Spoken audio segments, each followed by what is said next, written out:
Good evening, I'm Jim Lehrer. On the NewsHour tonight, the decision to permit switching off airbags with Transportation Secretary Slater and others. A newsmaker interview with Assistant Director James KALLSTROM about the end of the FBI's TWA 800 investigation, and a report from Chicago on how welfare reform has affected some disabled children. It all follows our summary of the news this Tuesday.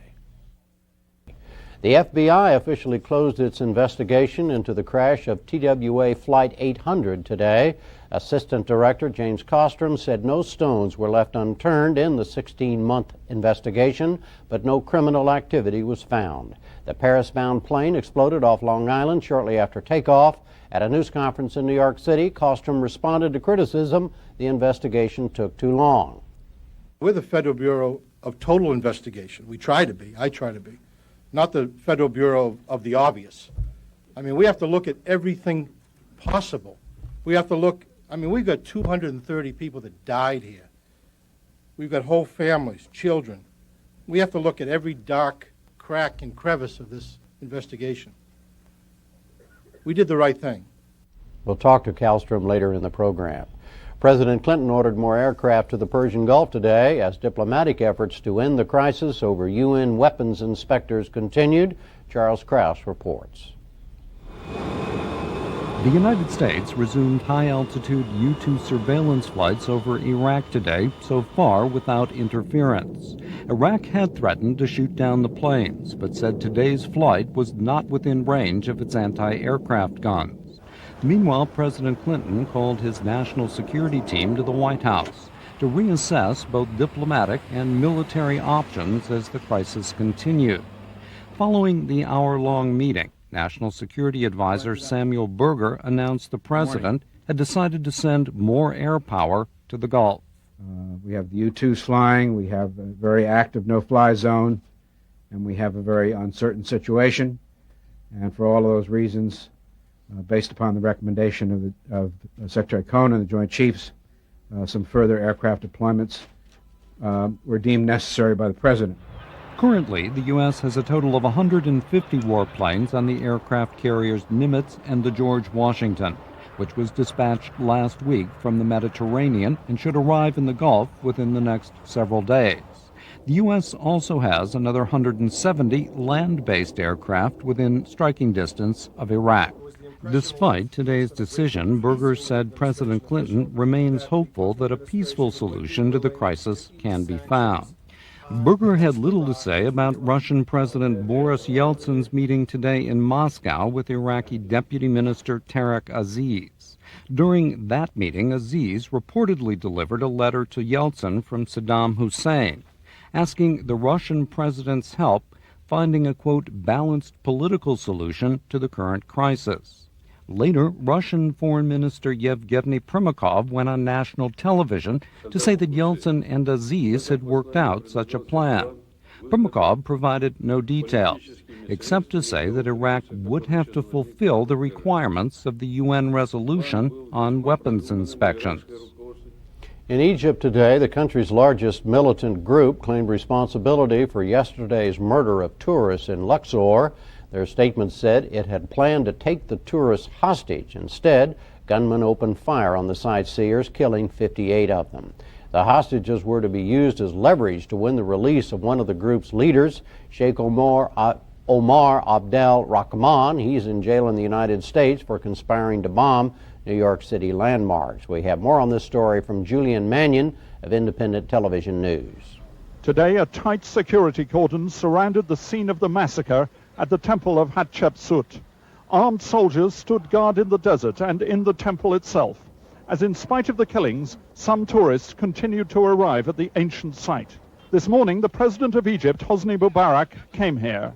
He told me that such a tragedy could happen anywhere in the world, and he promised to take tough measures to stamp out this criminal activity. We are going to take much more measures to secure every single person here. But holidaymakers in Luxor are understandably worried. This pleasant holiday area with its spectacular ancient ruins suddenly has police roadblocks and army troops in the streets. Many tourists are simply bewildered by what's taken place and what they've seen. Still to come on the NewsHour tonight, TWA Flight 800 and a welfare reform update.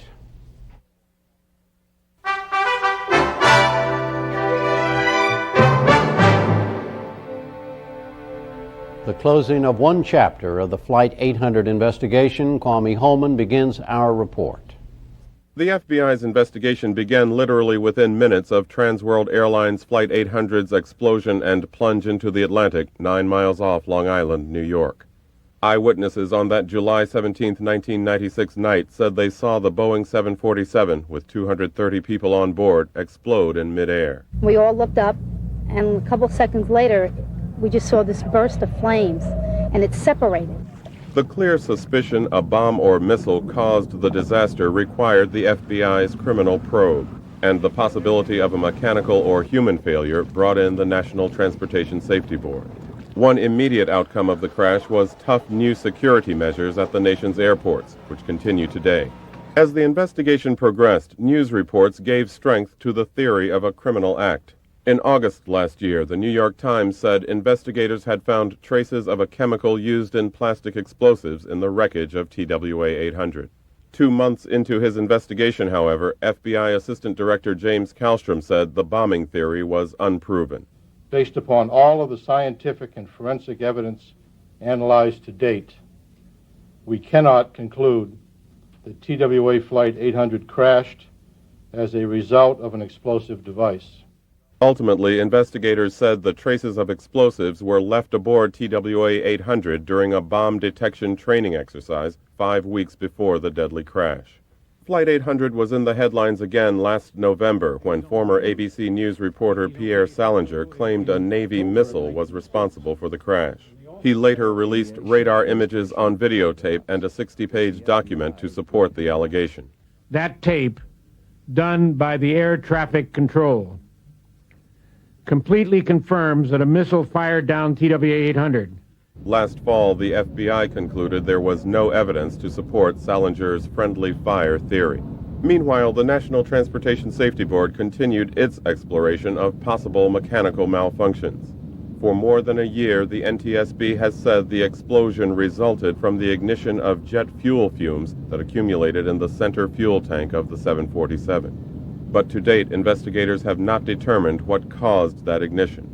At an afternoon news conference, the FBI's James KALLSTROM announced the FBI officially has closed its criminal investigation. He released a videotape prepared by the CIA reconstructing what happened off the Atlantic coast on the night of June 17, 1996. Just after the aircraft exploded, it pitched up abruptly and climbed several thousand feet from its last recorded altitude of about 13,800 feet to a maximum altitude of about 17,000 feet.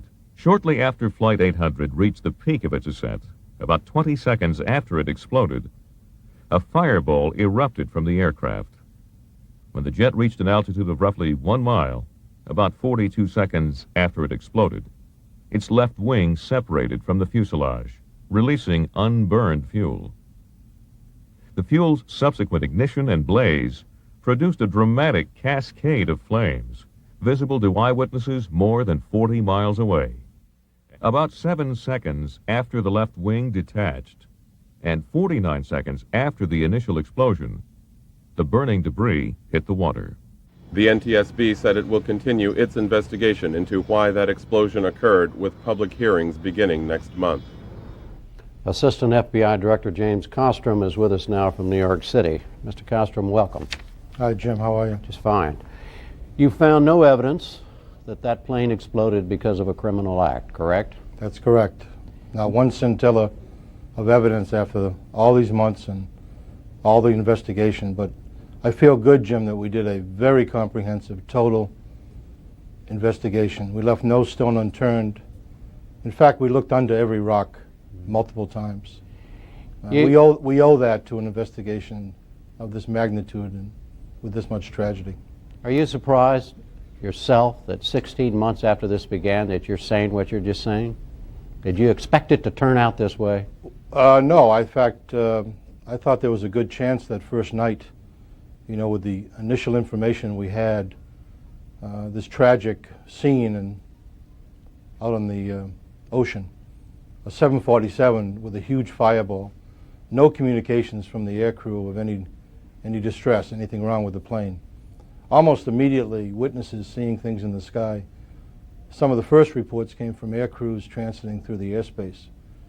That's not a normal occurrence for any airplane, certainly not for a 747.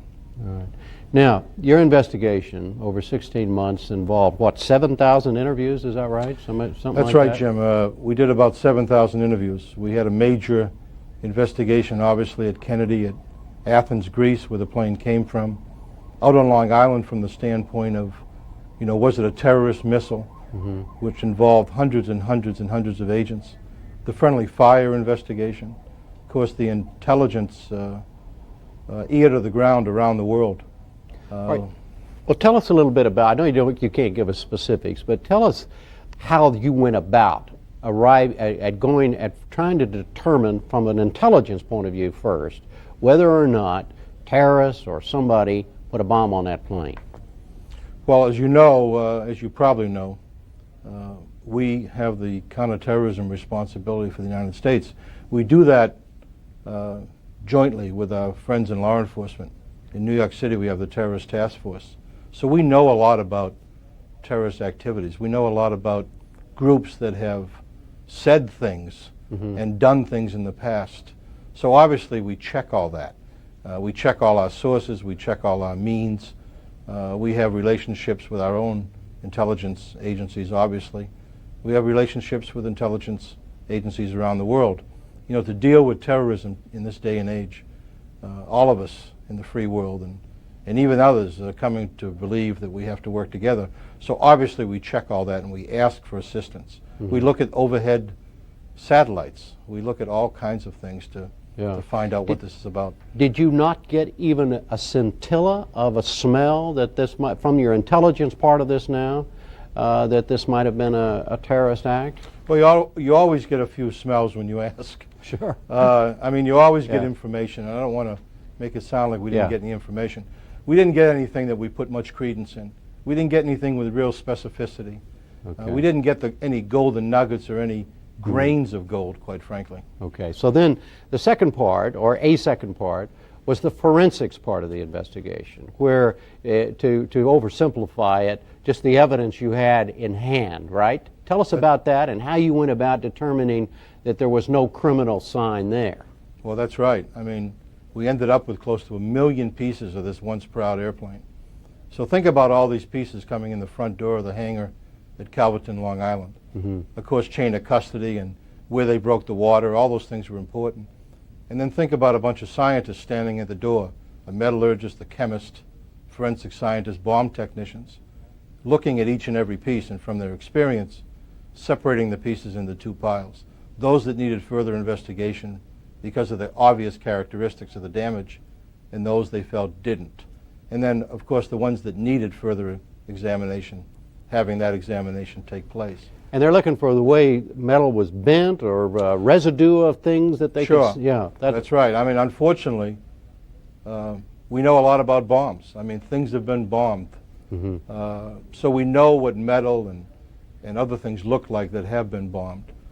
So we have a lot of experience. We have databases. Forensic scientists know what things look like under microscopes. We're looking for scarring, for pitting, for certain characteristics of how the metal is twisted. Those are the things they're looking for. From a missile standpoint, we really didn't know a lot about missile damage. Surely, if the high explosive warhead blew up near the metal, it would be the same as a bomb. But think about this. I mean, most times missiles have been shot at planes. Thankfully, thank God that hasn't happened in this country, have been our military. For instance, a number of planes in Desert Storm were shot with missiles, and most of them all landed back safely. The pilots never got out and asked the question, what was that? They knew it was a missile. So we'd never developed the scientific database.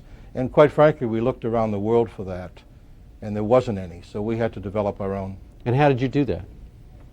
We had the great offices of places like China Lake and Redstone Arsenal. Those are military, right, U.S. Air Force Base. Yeah. Right. We actually went out to military facilities with their help and with the help of DOD. And we looked at planes that had been shot with missiles. We shot our own missiles fuselages of 747s. Just to see what it would do, you mean? Sure, we wanted to catalog sure. that damage. We wanted to look at how it looked. And of course, with a missile, it's even more complicated because it could go into the middle and blow up inside. It could blow up outside. It could be a dud and just pass through the plane. Now, the other element of this investigation, of course, were the eyewitnesses. There were 244 of them, and that videotape that we showed just a piece of, the CIA videotape, was designed to speak to what they said and the issues that they raised by what they said. That's right. Explain that, would you please? Yeah, a bit unprecedented for us to show something like that, but after all, we are in the information age, so we ought to take advantage of the best way, in my view, to explain that. I mean, having said at the press conference, no forensics, no evidence, no criminal investigative evidence, no evidence from anything else, and I listed a whole lot of investigation, we're still left with 244 people that saw things in the sky that we took very seriously. So I thought it was important, not only to ourselves, we had to convince ourselves first, but probably next, the victims' families, the public in general around the world. What did these people see? What could they have seen? Did it make sense that they saw something other than a missile? So we had a lot of information. We knew from the radar, some 12 radars, where the plane was through this entire catastrophe. We knew from the data recorder and the voice recorder a lot of information. We knew from a satellite of the United States government the exact time of the huge blast, the huge yellow, terrible, tragic explosion that everyone saw. So we had a lot of information. If we were a calculus teacher, we could fill in a lot of the blanks. We gave that to CIA. They had the best capability technically, and they did a super job to take all that data and to do an animation of what happened to this tragic airplane, what happened to these poor people on this plane, and what made sense the witnesses saw. Quite frankly, the great majority of the witnesses, some 239 of the witnesses' stories, all which were given to us truthfully, and they were good witnesses, fit into this scenario, which is an extremely high percentage of the witnesses. Yeah, and that theory was that a lot of the confusion, or not confusion is not the word, that a lot of people misunderstood what they were seeing because of the relationship between when you hear an explosion and you see it, right? Well, that's right. In fact, a number of the witnesses, I think around 60, I'm not quite sure, but a high percentage of the witnesses actually looked up from their patio deck or the golf course or their boat or wherever they were when they heard the sound. And the reality is it took the sound 50 seconds or so to reach this tragic area close to 10 miles out and 13,000 feet high. It took that long to reach the shore. So when they actually looked up, they were seeing an event that was already close to 50 seconds old. For you personally, what was the most difficult part of this investigation? Well, that's a good question. We're used to showing up at places that are sort of mob scenes where there's thousands of people, where there's tragedy. I think if I had to say one thing, though, I've never been involved through my experience in the Marine Corps in Vietnam or in any case I've ever investigated with so much tragedy in one place. So many tragic human stories. Walking into the Ramada Inn on day 2 or day 3 and seeing 1,000+ people that had just lost their daughter or their son or their mother or father, or in some cases the entire family, was so incredibly tragic. And to be involved in that personally, I mean, at the very beginning that night, we had a personal tragedy. One of our agents in the office lost his wife on the plane, who was one of the stewardesses. But very quickly, myself and the thousands of people involved in this investigation, got involved in this tragedy. It galvanized us, believe me. Not that we weren't already, but it galvanized us to just do a super job, which we always try to do. But we had tremendous emotion behind us on this one. You said a moment ago that there was some folks were difficult to convince that a criminal act couldn't have been responsible for this terrible thing. Were you a hard sell yourself all the way? Absolutely, and I think that's, I was a hard sell and everyone in my team was a hard sell because we need to be. We need to convince ourselves, we need to argue ourselves, we need to put every possible thing up on the board. Jim, in this day and age, we can't just look for the obvious things.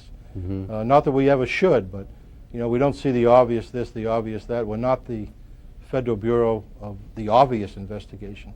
You know, we need to look out in the third and fourth and fifth standard deviations from the middle of that curve and look at every crook and every cranny and every possibility. We put friendly fire on the board the first night. You know, it didn't take Pierre Salinger 2 months later to have us do a comprehensive investigation of that. Yeah. I watched your news conference. We ran a little piece of it in our news summary. It seemed to me you got a little hot when the reporter asked you about why it took so long, why it took 16 months. Did I read you right? Yes, I was. And, you know, I understand the question, but, you know, I've seen, and I guess at a point in time you get frustrated as someone representing all these hard-working people. I mean, the notion that we could have walked away from this a year ago or 6 months ago is actually stupid.